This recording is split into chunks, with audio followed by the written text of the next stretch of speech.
It's even more than that. It's probably like a times 100 to your business.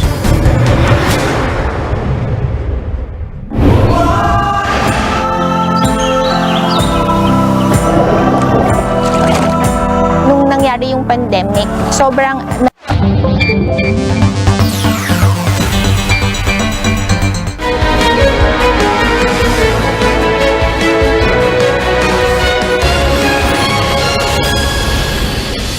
This is Newsnight, where we go above and beyond the headlines. I'm Pia Ontiveros. Tonight on the program, Pagasa sees tropical depression Gardo weakening as soon as it interacts with super typhoon Hinamno, which may enter the country's weather monitoring area anytime tonight.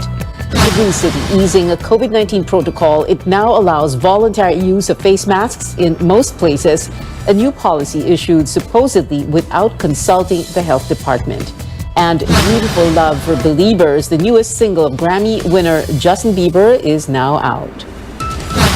We begin with two cyclones hovering over waters far east of extreme northern Luzon. Pag-asa says Tropical Depression Gardo maintains its strength as it moves northward east of the region.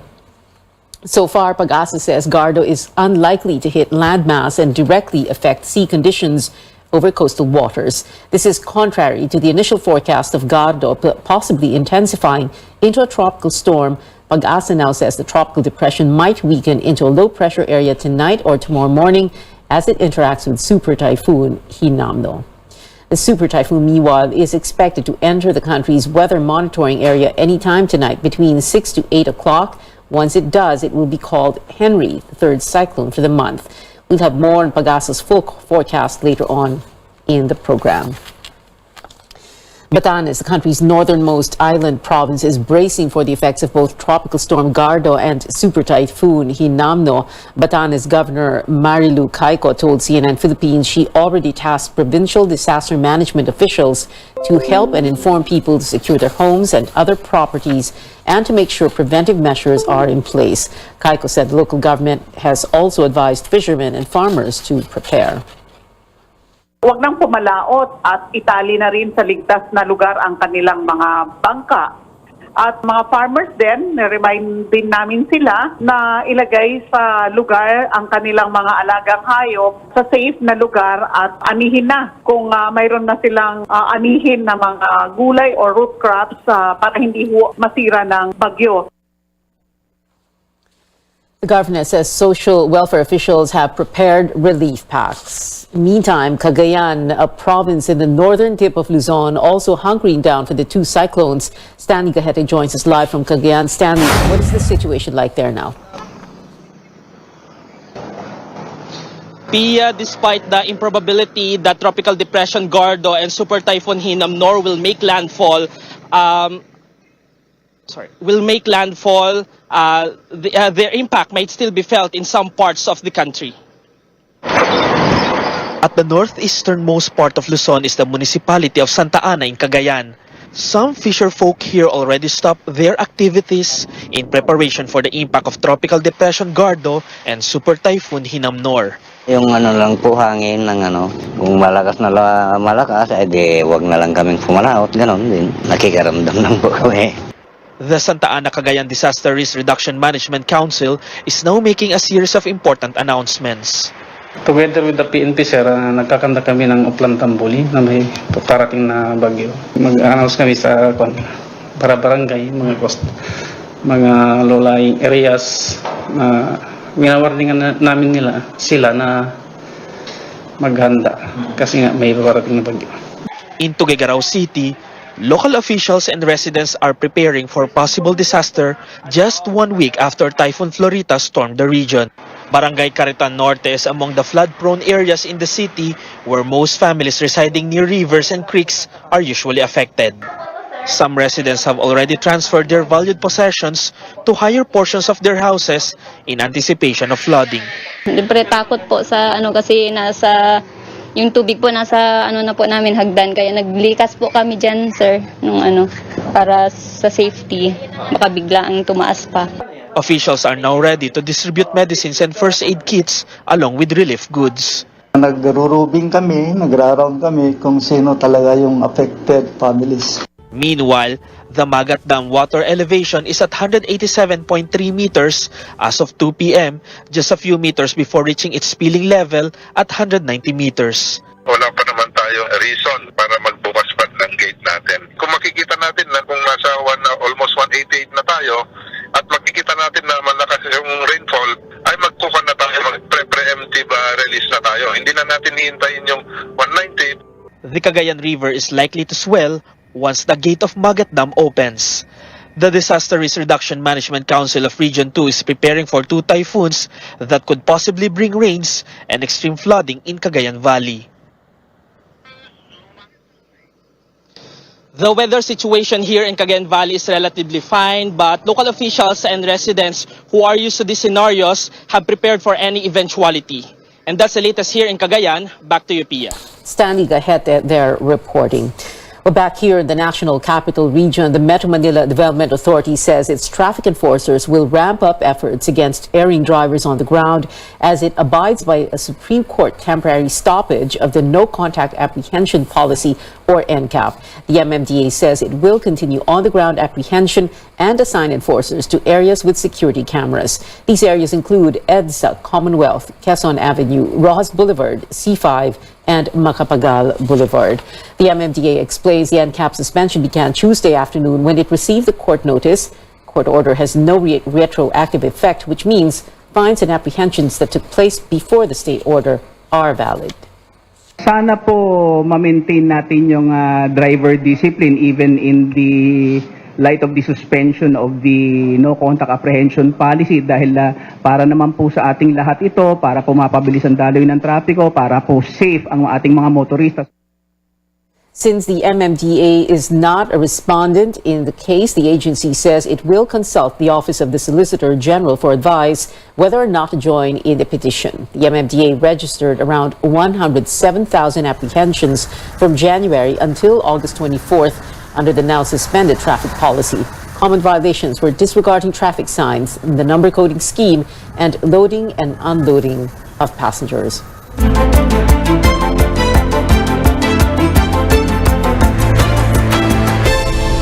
Cebu City, the mayor there issuing an executive order allowing the voluntary use of face masks in most places except medical facilities. Mayor Michael Rama says establishments and schools can still require the wearing of masks, adding that this is, quote, non-obligatory, but a measure of self-preservation.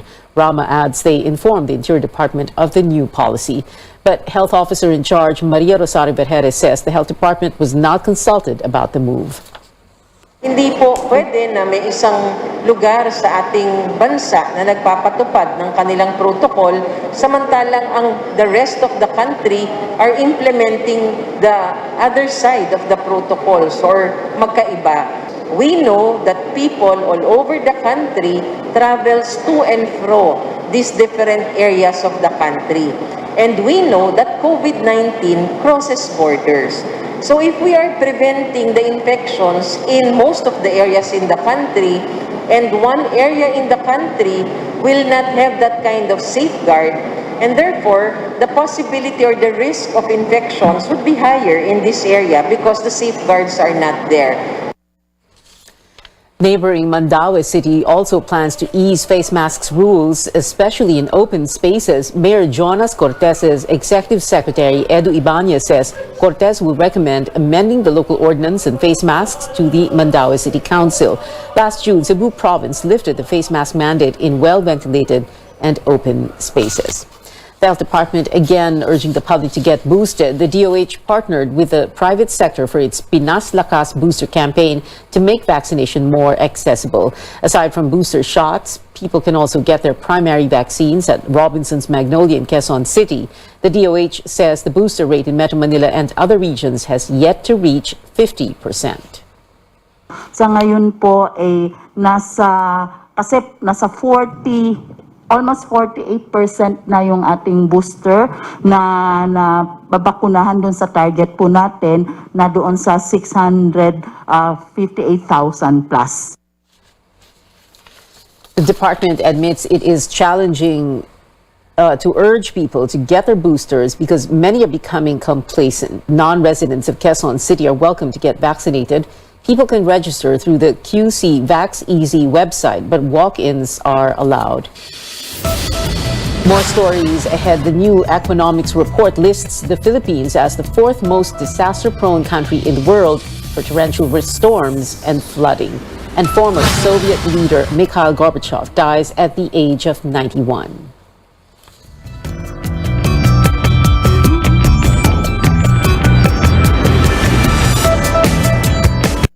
It can be dangerous out there. Buti na lang there's locally superfruits. Para sa akin, super nutritious, super delicious. All superfruits contain more antioxidants than your average fruit. Superfruit for a super you. Got to get down, living it up. Never touch ground, never enough. Got me feeling good. Vibes. Everything's good. Vibes, good vibes.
Fried chicken? Timplang happy! With easy-to-cook Magnolia Chicken Timplados. Iba't ibang sarap ng chicken, kaya. Anong Magnolia Chicken Timplados mo? Iba't ibang easy chicken sarap.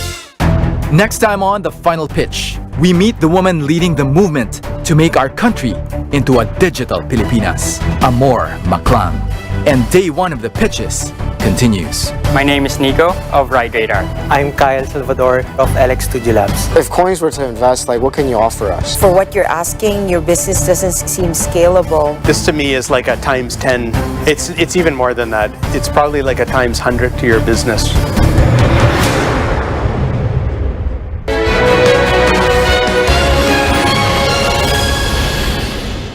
Welcome back to CNN Philippines. Back to our top story. Pag-asa keeping track of two cyclones. Tropical Depression Gardo maintaining its strength but is set to weaken into a low-pressure area tonight or early tomorrow as it begins to merge with Super Typhoon Hinamno. Weather Bureau Pag-asa forecasts cloudy skies with scattered rain showers and thunderstorms here in Metro Manila, the Calabarzon region, Mimaropa, Bicol region, Ilocos, the Cordilleras, Batanes, Zambales, and Bataan.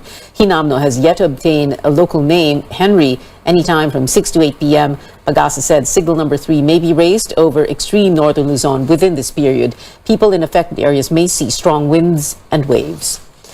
A new study shows floods and other water-related disasters could cost the Philippines over 6.96 trillion pesos or $124 billion in losses in less than 30 years. Global professional services company GHD released its Economics report, which ranked the Philippines as the fourth most affected country in terms of water-related calamities. The report says the agriculture sector stands to lose the most. The study recommended carrying out flood studies and building infrastructure out of flood zones, but it acknowledged the challenge of doing so in densely populated areas. The Agriculture Department sounds the alarm over the low supply of salt and some vegetables. As Lois Calderon tells us, the shortfall in produce highlights the country's dependence on imports. Onions, garlic, salt. They're your key spices when you saute, and even when you make your salad. But the government says they've become scarce. Estimates by the Department of Agriculture and its attached agencies, the Bureaus of Fisheries and Plant Industry are all in the red, a deficit. From onion farmers in Central Luzon to Calabarzon, Mimaropa, down to the Visayas, white onion harvest has been zero. We have no importation of yellow onion since January. The rest is local stocks. While the harvest that was harvested from April, March was computed to last only on 3 to 4 months. So that's why the supply of yellow onion is zero or scarce. Even Ilocos, the garlic country, is not producing enough of this major spice. We are not sufficient at all pagdating po sa garlic, sir. No, we are dependent on importation. Agencies that work with coastal villages are moving to find ways to help salt producers plug the scarcity. Salt makers is one industry that has yet to build a roadmap. As far as local production is concerned, admittedly, we have not produced enough. Some fast food chains have already substituted other vegetables for white onions. We have already spoken with fast food chains who are big onion users, and we will start contract growing, of course, protecting the farmers to make sure that their prices will not be sacrificed. Lawmakers also want to get to the bottom of the chicken and egg story. Data show there are enough, but egg prices have doubled in recent weeks to as much as 10 pesos in supermarkets. Kamote is back too after at least one kamote chips maker recently flagged supply shortage. There is enough rice, fish, and pork too, but the stock is buffered by imports. A sad reminder of the Philippines' dependence on food importation and of the decades-old neglect of its agriculture sector. Lawmakers have no prosecution powers, but they have the power of the purse, dictating how much money will go to food and agriculture. Lois Calderon, CNN Philippines. A network of digital advocates is asking the National Privacy Commission to investigate alarming spam texts that now have the names of recipients. Digital Pinoys are worried how unknown senders have gotten hold of receivers' identities in what seem like personalized spam texts. The message is inviting the recipients to click a link which will be redirected to an online gambling site. The group adds the NPC should immediately investigate and seek prosecution if there are cohorts based locally and whether local companies collecting personal information are selling data to third parties. For its part, the NPC ordered the country's 3 mobile network providers to blast warnings against these new forms of spam messages. In a statement, Globe Telecom said it is bent on putting a stop to these activities, and it has already blocked nearly 800 million scam and spam messages from January to the end of July. The Tourism Department and its attached agencies are seeking a budget of nearly 3.6 billion pesos for next year. That's higher than the budget allocated for the DOT this year, which is 2.74 billion. The DOT plans to launch more tourism initiatives, such as building one-stop shops for travelers. These areas will have clean restrooms as well as personnel who could help tourists manage their accommodations, travel information, and security. We are breaking ground on 10 tourist service rest areas, 2 in Luzon, 4 in Visayas, and 2 in Mindanao. If you're a tourist traveling across the country from one destination to the next, one of the most basic necessities is a clean restroom. And yet, it is barely available. And that is why we see this as a very important project that will enhance the overall tourist experience. The DOT also plans to launch the Bisita Be My Guest program, or BBM Guest, where Filipinos living overseas can win prizes by bringing tourists to the country. Through the BBM Guest program, we will be offering raffle prizes to those that bring guests into the Philippines. We will be providing them with a travel passport that they can use to go across key destinations, get stamps, and claim a prize at the airport. And this will also give them a privilege card that would provide them with discounts in accredited establishments across the country. And the DOT will roll out an app connecting tourists to accommodation sites, accredited tour operators, and transportation providers. Frasco says the Life Cycle app will also help the DOT determine how long tourists stay in an area and how much they spend. The Philippine National Oil Company appealing to Congress for a revolving fund so it can provide fuel discounts in case of volatile prices. PNOC President and CEO Jesus Posada says the state-owned company has a one-time budget of 2.5 billion pesos for targeted fuel relief subsidy. PNOC wants the allocation expanded through a special provision in the 2023 budget. Posada says PNOC will not duplicate what other government agencies are doing in providing aid to sectors affected by the fuel price hikes. The difference, Mr. Senator, is that we are doing it in terms of discounted fuel rather than in terms of money. So we intend this not to be a dole-out, but to be a sustainable fund. We will be designating specific service stations, good Senator. In fact, there will be two modes of doing this. Either government will do the importation itself and get a third party to distribute, or we will co-load and co-purchase with a given oil company.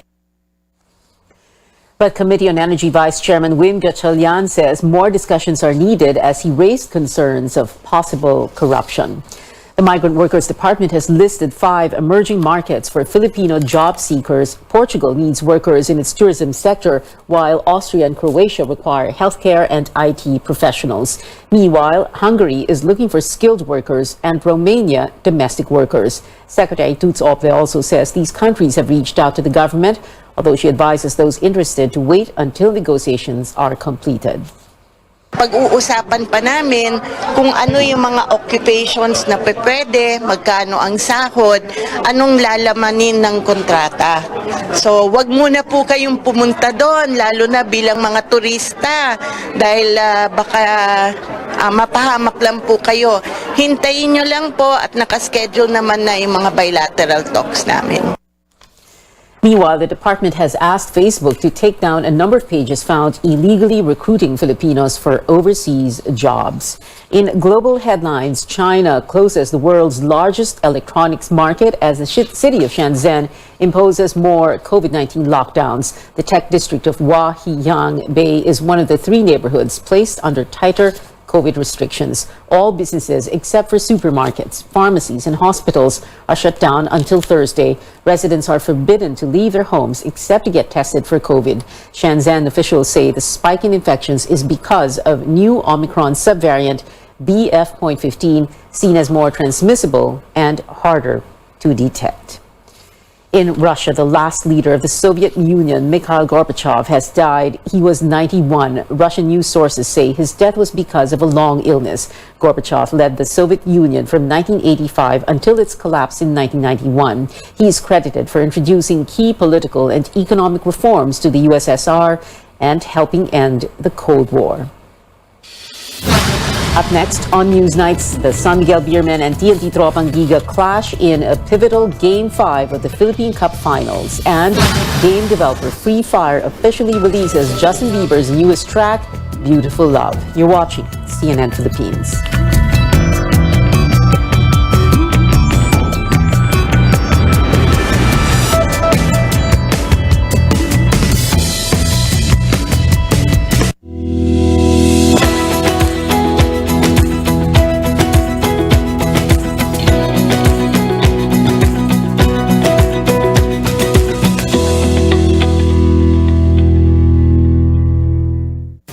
MX3, dito ako bilib!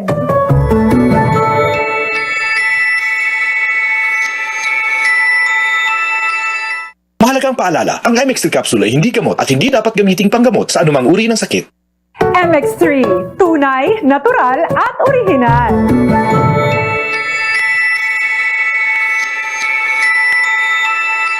Mahalagang paalala, ang MX3 capsule ay hindi gamot at hindi dapat gamiting panggamot sa anumang uri ng sakit.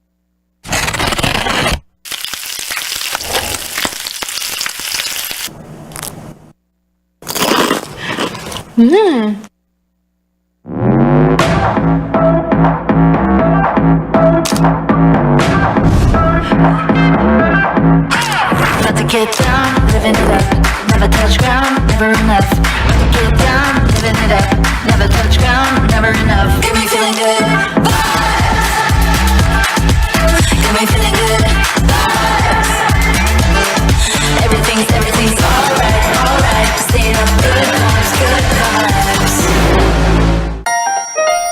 nyo. Dahil yan sa vet-approved Nutri-Chunks Coat Shine. With active boost and prebiotics na pampalisto. Made with real salmon goodness and omega-3 and 6 for healthy skin and shiny coat. Kita naman, di ba? Listo, ganado sa Nutri-Chunks Coat Shine.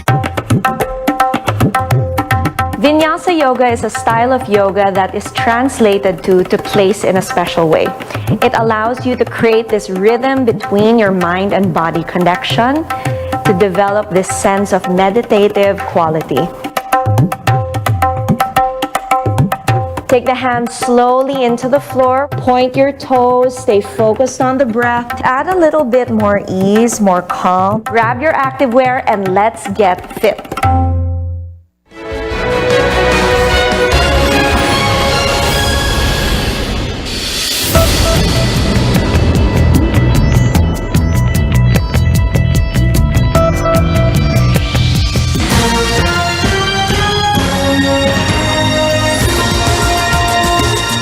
Welcome back. Breaking news for Super Typhoon Hinamno has entered the Philippine area of responsibility and it's now called Henry. Pagasa says it entered at 5:30 this afternoon. We are closely monitoring developments, so give you more information as soon as they become available.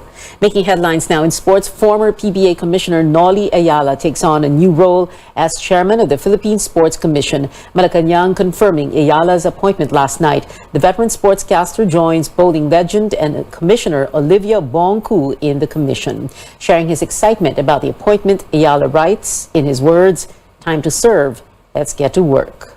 And which team will triumph in the pivotal Game 5 of the PBA Philippine Cup Finals? The TNT Tropang Giga and the San Miguel Beermen are now competing at the Big Dome with TNT in the lead 41-37 in the second quarter. The squad takes this match will be a win away from the championship. Stay tuned to our social media platforms for the results. In entertainment, get ready to bring your child to dreams and have a Hame good time. Did I say that right? At the cinemas as Dragon Ball superhero movie hits Philippine theaters. The famous Japanese media franchise is back and all eyes are on its Piccolo Gohan tag team. The movie has become the 5th highest grossing anime film of all time since its release on August 19th. Jokoy's Easter Sunday is finally in theaters. After its debut in Hollywood earlier this month, Easter Sunday follows Jokoy as Joe Valencia, a struggling actor, comedian, and single father who reunites with his dysfunctional Philam family on Easter Sunday. And from movies to music, Justin Bieber's newest single, Beautiful Love, is now available worldwide. Game developer Garena Free Fire has officially released the track, which features Justin's animated character, J Biebs. Here's a sneak peek of the new dance anthem. Blue skies, we don't appreciate the sun until it rains. Oh, we never do, try to see it like a child. Oh, the innocence in everything we do. A beautiful, beautiful love, love, love, that's who you are. That's Garena Free Fire. That is it for tonight. Join me again on News.ph at 7 p.m. and on Politics as usual at 8. I'm Pia Ontiveros for Newsnight, where we go above and beyond the headlines.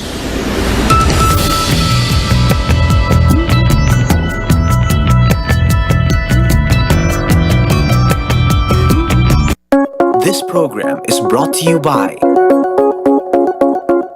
It's always been a source of curiosity.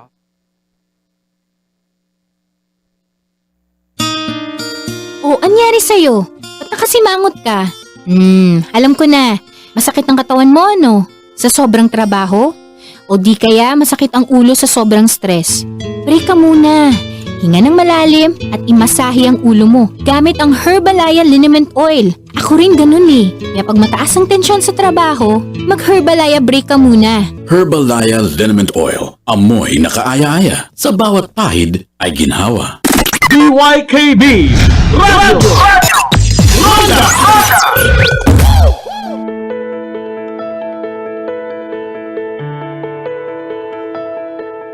There's a popular saying that goes, confidence is the most powerful thing that you can wear. When you feel good about your abilities, trust your own judgment, and accept who you are, you can be your happiest and healthiest self. But self-confidence is something we all can use a little help with. On the program today, we'll talk more about the impact it can have in our lives and practical as well as effective tips in order to boost someone's self-confidence. I'm Dr. Freddy Gomez, and welcome to Mental Health Talk on CNN Philippines.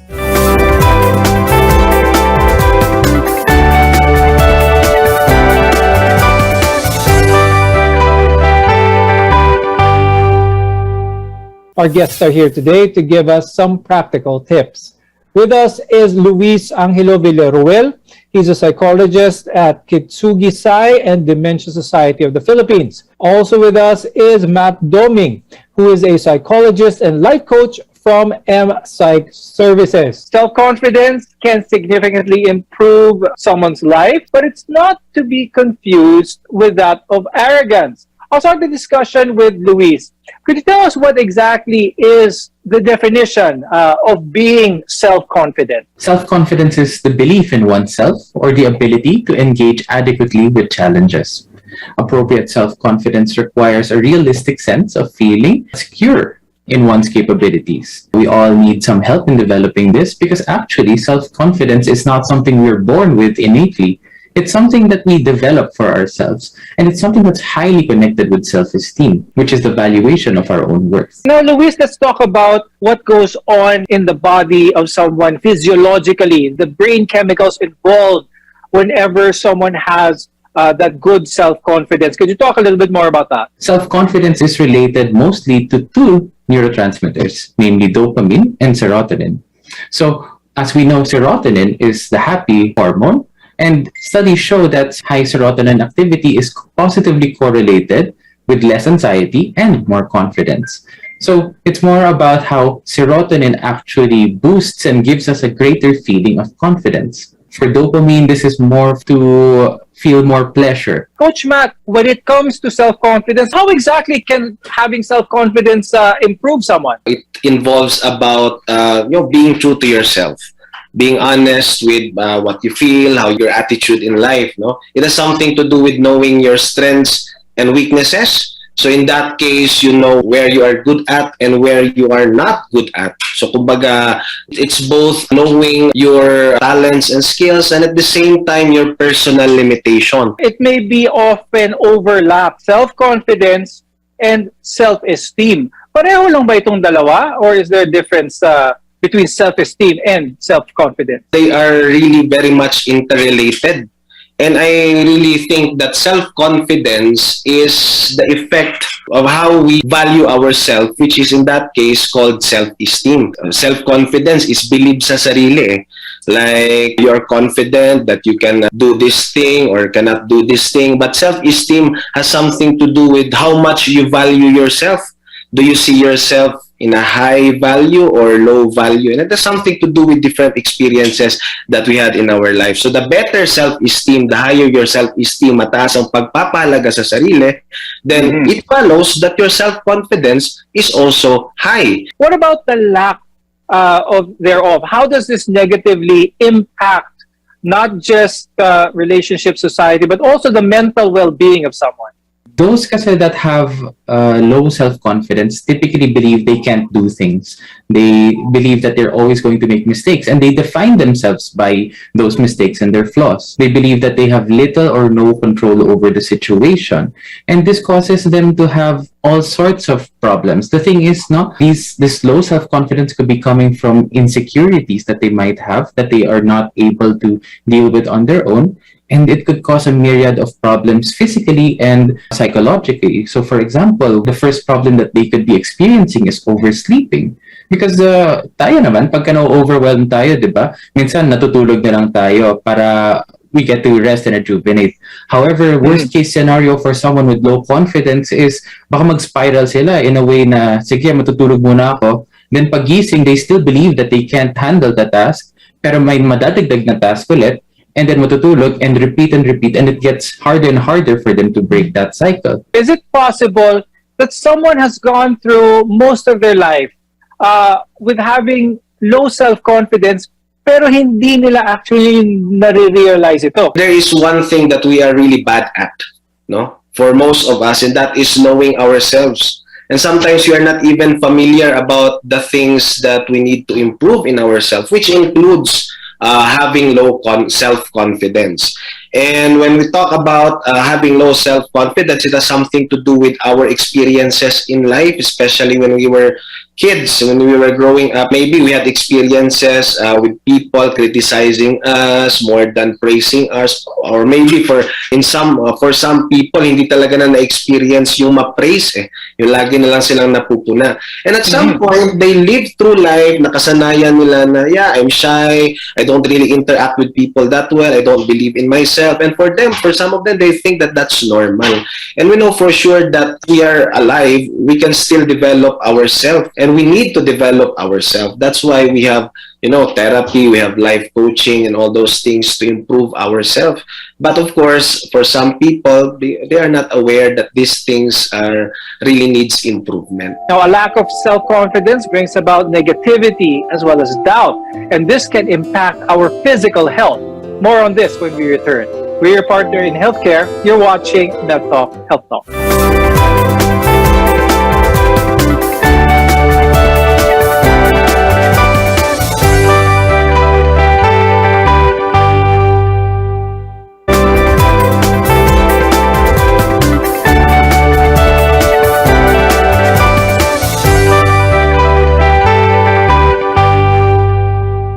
I'm Dr. Freddy Gomez, and welcome back to MedTalk Health Talk on CNN Philippines, where caring is our calling.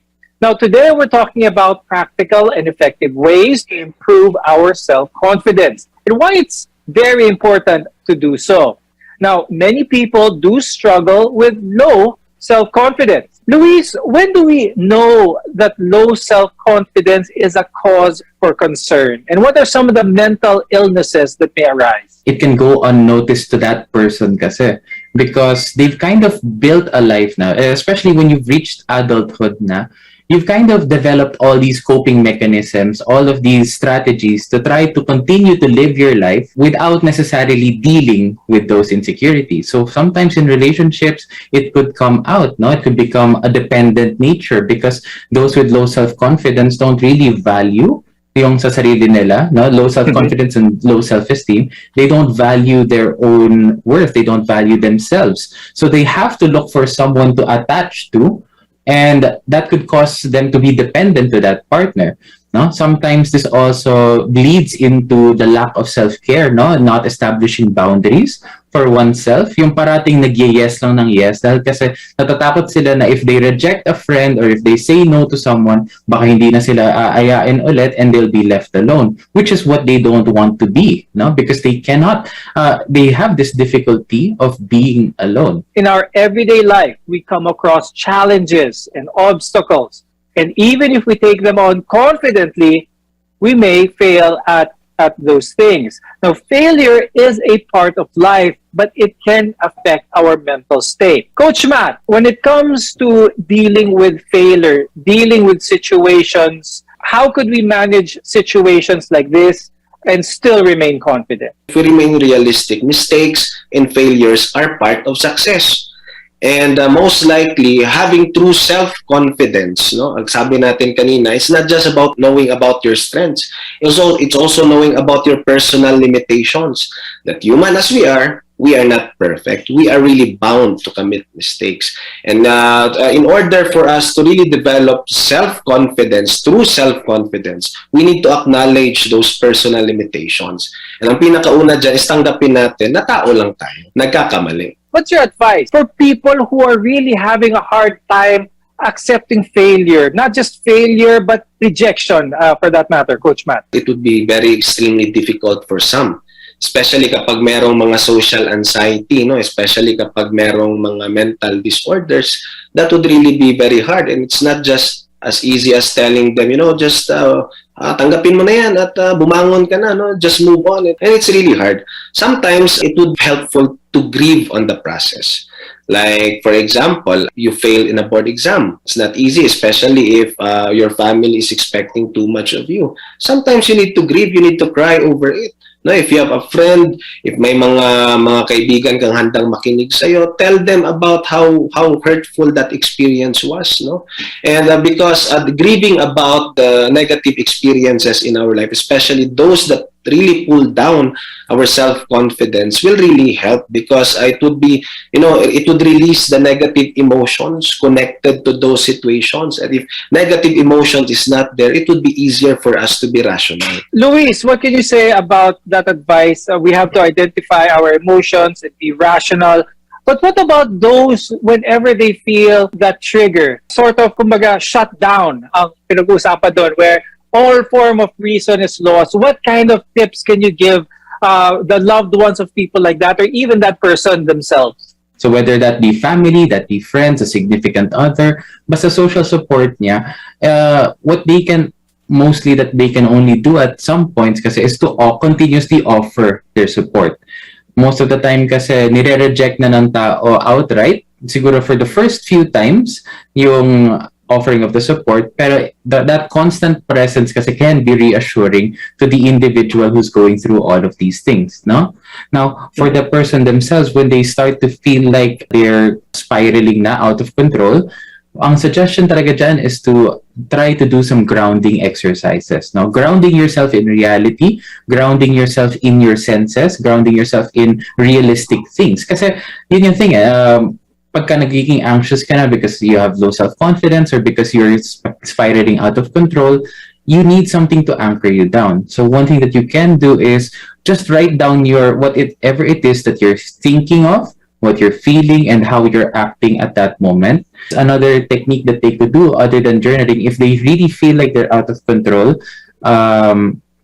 we can actually call it yung mammalian dive reflex. So kahit just splashing water on your face and really with cold water to slow down your heart rate, to slow down your thoughts, to slow down everything about you muna, so you can get to that more relaxed position. And then you can count things with your 5 senses. So for example, 5 things that you can see around the room. What are their properties that you can see?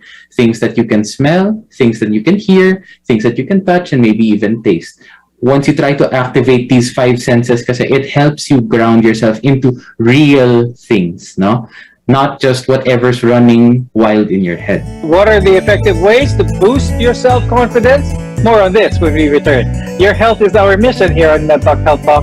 We'll be right back.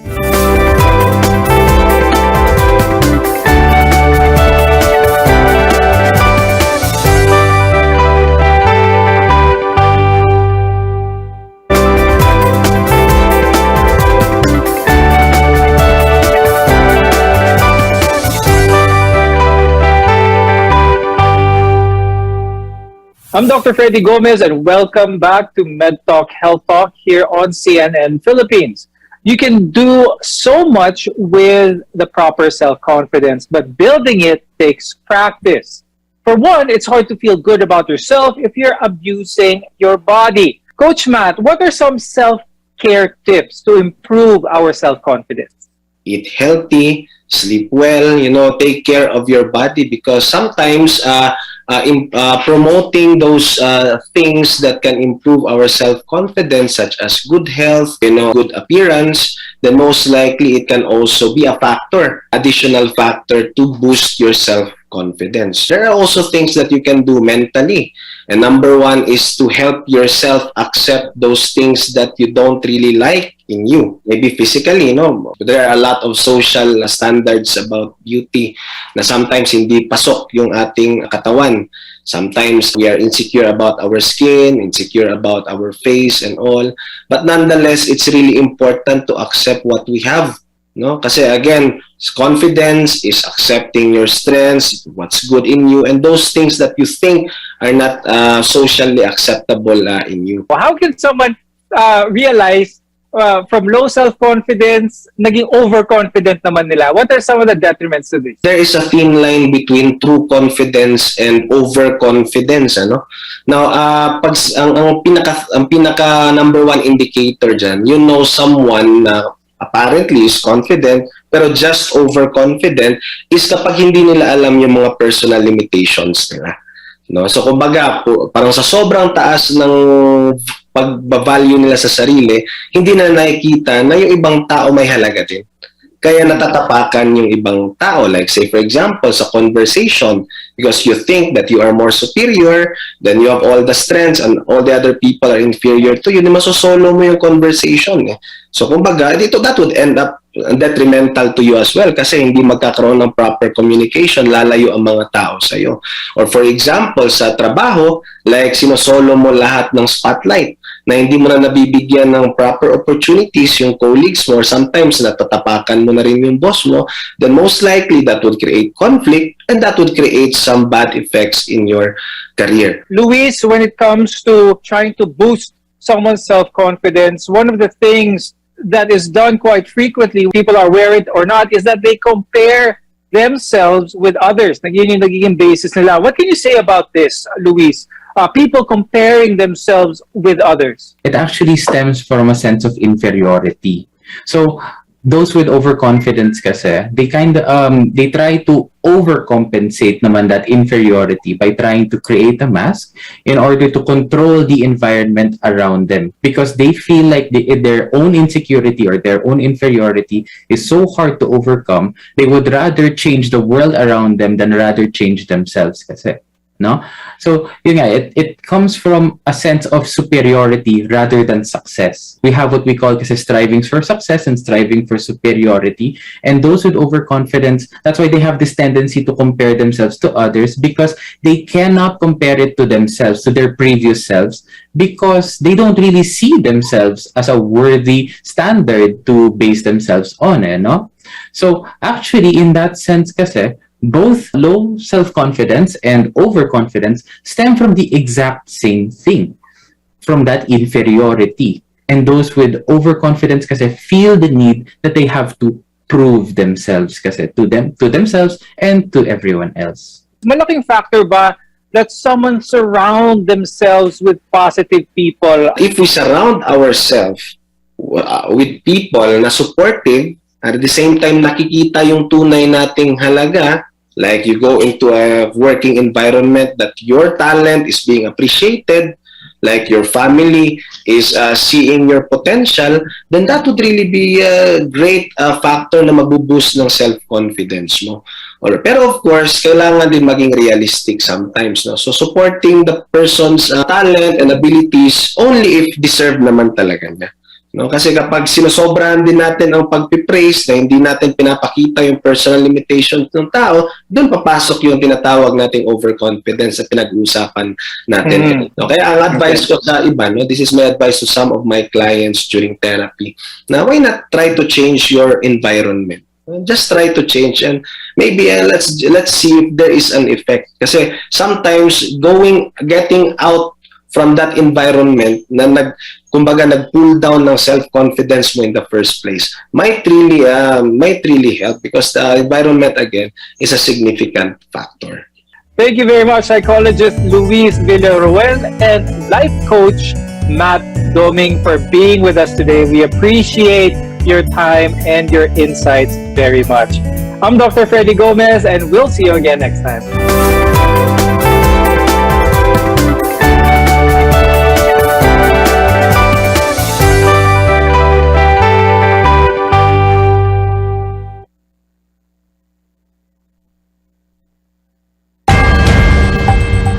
Let's get ready to rumble!